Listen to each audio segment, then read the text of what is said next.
نحمدہ ونصلی ونسلم علی رسولہ الکریم اما بعد فاعوذ باللہ من الشیطان الرجیم بسم اللہ الرحمن الرحیم لا يحب اللہ الجہر بالسوء من القول الا من ظلم۔ دیکھیں، اگر کوئی شخص ایسا ہو کہ جس پر ظلم ہو، مظلوم ظالم کی شکایت کسی کے سامنے کرے تو اس کو غیبت نہیں کہتے۔ مظلوم کو حق حاصل ہے کہ اپنے اوپر ہونے والے ظلم کو کہیں بھی بیان کریں، غیبت نہیں، بلکہ اس کے لیے گنجائش ہے اور جائز ہے۔ اپنا ظلم کسی کو بتائے گا تو اس سے ظلم رفع ہوگا، بتائے گا نہیں تو کسی کو کیسے پتہ چلے گا اس پر ظلم ہو رہا ہے۔ وما قتلوہ وما صلبوہ ولکن شبہ لہم۔ اللہ تعالیٰ نے یہاں یہود کے اس دعویٰ کی تردید کی جو انہوں نے کہا تھا کہ عیسیٰ علیہ السلام کو انہوں نے قتل کر دیا ہے، سولی پر چڑھا دی۔ فرمایا جھوٹ بولتے ہیں۔ بر رفعہ اللہ الیہ وکان اللہ عزیزا حکیمہ، بلکہ اللہ تعالیٰ نے عیسیٰ علیہ السلام کو اوپر اٹھا لیا۔ اپنے پاس سے مراد ایسی جگہ پر ہے جہاں اللہ کے حکم کے علاوہ کسی کا حکم نہیں چلتا، اور وہ آسمان ہے۔ اللہ نے وہاں ان کو اٹھا لیا ہے۔ اللہ تعالیٰ غالب ہیں، اور حکمتیں کیا ہیں وہ اللہ ہی جانتے ہیں کہ اٹھایا گیا۔ علماء نے حکمتیں بیان کی ہیں، لیکن اصل حکمت کیا ہے وہ اللہ تعالیٰ ہی جانتے ہیں۔ وَلَا تَقُولُوا ثَلَاثَةٌ انْتَهُوا خَيْرًا لَكُمْ۔ نصارہ اور عیسائیوں کے تین فرقے تھے۔ ایک کہتا تھا عیسیٰ علیہ السلام خود خدا ہیں، دوسرا فرقہ کہتا تھا کہ عیسیٰ علیہ السلام اللہ تعالیٰ کے بیٹے ہیں، اور تیسرا کہتا تھا کہ تین میں سے تیسرے ہیں، یعنی حضرت عیسیٰ، اللہ تعالیٰ اور روح القدس، ان میں سے ایک عیسیٰ ہے، تین میں تیسرے، تینوں کا مجموعہ خدا ہے، ان میں سے ایک عیسیٰ ہے۔ تو اللہ تعالیٰ فرمایا یہ عقیدہ تثلیث کی تردید فرمائی ہے کہ یہ عقیدہ نہ رکھو، اللہ وحدہ لا شریک لہ ہے، کوئی اللہ کی ذات اور صفات میں شریک نہیں۔ یستفتونک قل اللہ یفتیکم فی الکلالہ۔ کلالہ اس شخص کو کہتے ہیں کہ جس کے اوپر والدین بھی نہ ہوں، جس کے نیچے اولاد بھی نہ ہو، یہ فوت ہو جائے تو اس کی وراثت کو یہاں پر بتایا گیا کہ تجہیز، تکفین اور قرض کے بعد اس کی وصیت کے بعد کلالہ کی جو بہن ہے اس کو نصف دے دیا جائے۔ بہرحال یہ کلالہ کی یہاں وراثت کو بتایا گیا ہے۔ سورۃ المائدہ، چونکہ اس صورت میں المائدہ یعنی دسترخوان کا ذکر ہے جو عیسیٰ علیہ السلام نے اللہ تعالیٰ سے مانگا تھا، اس لیے صورت کا نام سورۃ المائدہ ہے۔ یا ایھا الذین آمنوا اوفوا بالعقود۔ اللہ تعالیٰ نے ایمان والوں کو فرمایا کہ عہد کی پابندی کرو۔ عہد اللہ سے کیا ہے، ایمان پر باقی رہو۔ پیغمبر سے کیا ہے، مدد اور نصرت کرو۔ دنیا میں کسی سے بھی آپ نے جو عہد کیا ہے، اپنے عہد کو پورا کرو۔ حرمت علیکم المیتۃ والدم ولحم الخنزیر وما اہل لغیر اللہ بھی۔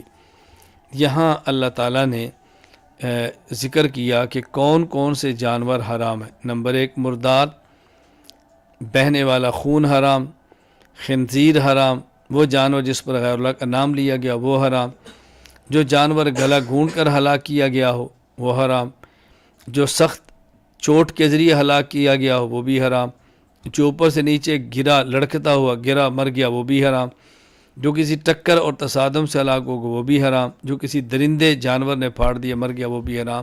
تو یہ 9 قسم کے جانور بتائے۔ ہاں، حالت اضطرار ہو، مجبوری ہو، اس کے علاوہ اور کچھ نہ ملتا ہو، جان کے جانے کے خدشہ ہو، تو اتنا سا کھا سکتے جس سے جان بچ جائے، نہ اس سے زائد کھائیں نہ ہی لذت کے لیے کھائیں۔ فرق یہ ہے کہ جو مردار ہے اور دم مسفوح ہے اور لحم خنزیر ہے جو اللہ کے غیر پر ذبح کیا گیا تو کبھی بھی حلال نہیں ہوتے۔ باقی جو جانور ہیں وہ گر گیا، چوٹ لگ گئی، یا وہ جانور ٹکر لگ گئی اور کوئی اوپر سے نیچے گرا، مرنے سے پہلے اگر آپ اس کو ذبح کر لیتے تو حلال ہو جائے گا۔ الیوم اکملت لکم دینکم واتممت علیکم نعمتی ورضیت لکم الاسلام دینا۔ قرآن کریم کے احکام کے اعتبار سے نازل ہونے والی آخری آیت ہے۔ اللہ اکبر۔ اللہ تعالیٰ نے یوم عرفہ، میدان عرفات میں یہ اعلان فرما دیا کہ میں نے آج دین کو کامل اور مکمل فرما دیا ہے۔ کامل کا معنی کہ احکام بھی دے دیے جو قرآن کریم میں تھے، اصول بھی دے دیے جن سے آئندہ احکام نکلتے رہیں گے۔ تو کامل اور مکمل ہونے کا معنی یہ ہے کہ قرآن کریم بھی دیا، اس کی تفسیر حدیث بھی دی، قرآن کریم میں اصول بھی دیے، اصولوں کے ذریعے مسائل نکلیں گے تو یہ دین کامل اور مکمل ہے۔ وَطَعَامُ الَّذِينَ أُوتُوا الْكِتَابَ حِلٌّ لَكُمْ وَطَعَامُكُمْ حِلٌّ لَهُمْ۔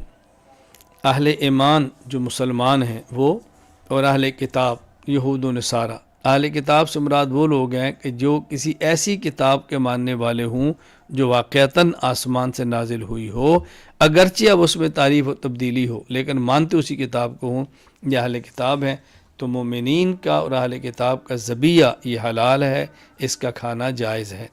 ہاں یہ شرط ہے کہ بسم اللہ اللہ اکبر پڑھ کے ذبح کیا جائے۔ یا ایھا الذین آمنوا کونوا قوامین للہ شہداء بالقسط، اللہ تعالیٰ نے مسلمانوں کو حکم دیا ہے کہ عدل اور انصاف سے کام لو، دشمن ہو یا دوست ہو، تمہارے اپنے حق میں ہو یا تمہارے مخالف ہو، ہر حال میں تمہیں انصاف اور عدل سے کام لینا چاہیے۔ وقالت الیہود والنصارى نحن ابناء اللہ واحباؤہ، یہود کہتے ہیں ہم اللہ کے بیٹے، اللہ کے محبوب ہیں، عیسائی کہتے ہیں ہم اللہ کے بیٹے، اللہ کے محبوب ہیں۔ اللہ تعالیٰ فرماتا ہے تم دونوں جھوٹ بولتے ہو، اگر تم اللہ تعالیٰ کے بیٹے یا اللہ کے محبوب ہو تو بتاؤ اللہ تمہیں عذاب کیوں دے؟ کوئی اپنی اولاد کو اور اپنے محبوبین کو تو عذاب نہیں دیا کرتا۔ اللہ کا محبوب وہی ہے جو اللہ کے حکم کو مانے، جو نہ مانے وہ اللہ کا محبوب نہیں ہو سکتا۔ وَاتْلُ عَلَيْهِمْ نَبَأَ ابْنِ آدَمَ بِالْحَقِّ، حضرت آدم علیہ الصلاۃ والسلام، حضرت حوا علیہ السلام، ان دونوں سے اولاد پیدا ہوتی، دونوں کے ملاپ سے، اور حضرت اماں حوا کے ایک پیٹ سے ایک بیٹا اور ایک بیٹی، پھر دوسری مرتبہ حمل ہوتا تو بیٹا اور بیٹی۔ تو ایک حمل سے جو بیٹا ہوتا ہے اس کا دوسرے حمل والی بیٹی سے، اور دوسرے حمل والا جو بیٹا اس کا پہلے حمل والی بیٹی سے نکاح ہوتا، یہ طریقہ تھا۔ ہوا یہ کہ ان کے ہاں قابیل بیٹا ہو، اس کے ساتھ بیٹی پیدا ہوئی، حابیل بیٹا، اس کے ساتھ بیٹی پیدا ہوئی، لیکن جو قابیل کے ساتھ پیدا ہوئی وہ خوبصورت بہت تھی، جو حابیل کے ساتھ پیدا ہوئی خوبصورت نہیں تھی، تو قابیل نے کہا میں تو اس سے نکاح کروں گا جو میرے ساتھ پیدا ہوئی ہے۔ یہ حرام تھا، جائز نہیں تھا۔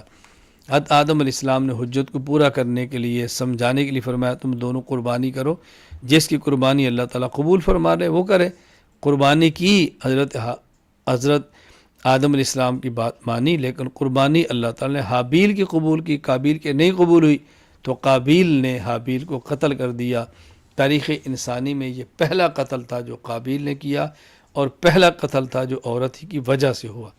اللہ اکبر۔ قیامت تک آنے والے جتنے قتل کے گناہ ہوں گے یہ سارے قابیل کے نام اعمال میں لکھے جائیں گے۔ انما جزاء الذین یحاربون اللہ ورسولہ ویسعون فی الارض فسادا، یا باغیوں اور ڈاکیوں کا ذکر، ان کی سزاؤں کا ذکر کیا گیا ہے۔ اس کی دیکھیں 4 صورتیں ہیں، قتل کیا جائے، سولی پر لٹکایا جائے، یا مخالف جانب سے ہاتھ اور پاؤں، دایاں ہاتھ اور بایاں پاؤں، بایاں ہاتھ اور دایاں پاؤں یوں کاٹا جائے، یا جلا وطن کیا جائے۔ اصل میں جرائم 4 ہیں، تو 4 جرائم کی، جرم کی نوعیت سے سزا ہے۔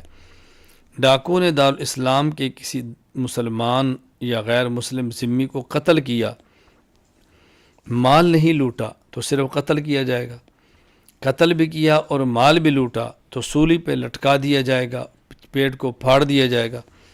اگر صرف مال لوٹا ہے اور قتل نہیں کیا تو مخالف جانب سے ہاتھ اور پاؤں کو کاٹا جائے گا، اور اگر اس نے قتل بھی نہیں کیا اور مال بھی نہیں لوٹا، دھمکایا ہے، ایک روب دھاپ ڈالتے ہیں، ان کی وجہ سے خوف و ہراس پھیلا ہے، تو ان کو جلا وطن کر دیا جائے۔ والسارق والسارقۃ فاقطعوا ایدیہما، چوری کرنے والا مرد ہو یا عورت دونوں کے ہاتھ کاٹو جب جرم ان کا چوری شہادت کے ساتھ ثابت ہو جائے۔ عام طور پر مرد کو ذکر کیا جاتا ہے، عورت اس کے تابع ہوتی ہے احکام میں، لیکن یہاں اللہ تعالیٰ نے مرد اور عورت کا معاملہ حد تھی تو الگ الگ ذکر کیا، صاف صاف۔ چوری کرنے والا مرد ہو یا چوری کرنے والی عورت ہو، جرم ثابت ہو جائے تو ہر ایک کی سزا ہاتھ کو کاٹنا ہے۔ کوئی یہ نہ سمجھے کہ عورت کے شاید ہاتھ نہیں کٹے گا، ایسا ہرگز نہیں۔ یا ایھا الرسول لا یحزنک الذین یسارعون فی الکفر، یہاں جو 3 فرقے تھے، یہود، نصارہ، منافقین، ان کے بارے میں بتایا گیا کہ دیکھیں پیغمبر یہ اپنی خواہشات میں، کفر میں بہت آگے بڑھتے ہیں، اپنی خواہشات کو پورا کرتے ہیں، اسلام کی پرواہ نہیں کرتے، لیکن ان کے بارے میں پیغمبر آپ غمگین نہ ہوں، آپ غمزدہ نہ ہوں، یہ جو کریں گے وہ بھریں گے، انجام اس کا رسوائی ہے، انجام اس کا برا ہے، آپ غمزدہ نہ ہوں۔ یا ایھا الذین آمنوا لا تتخذوا اليہود والنصارى اولیاء، ایمان والوں کو حکم دیا گیا ہے کہ تم ایمان والوں کے علاوہ جو یہود اور نصارہ ہیں ان کو اپنا قلبی اور جگری دوست نہ بناؤ، دل سے ان سے محبت نہ کرو، رکھ رکھاؤ الگ ہے، معاملات الگ ہیں، اگر اسلام کو نقصان نہ ہو تو ان سے تجارت کی گنجائش ہے، مدارات رکھیں، رکھ رکھاؤ رکھیں، لیکن قلبی دوستی ان سے رکھنا جائز نہیں ہے۔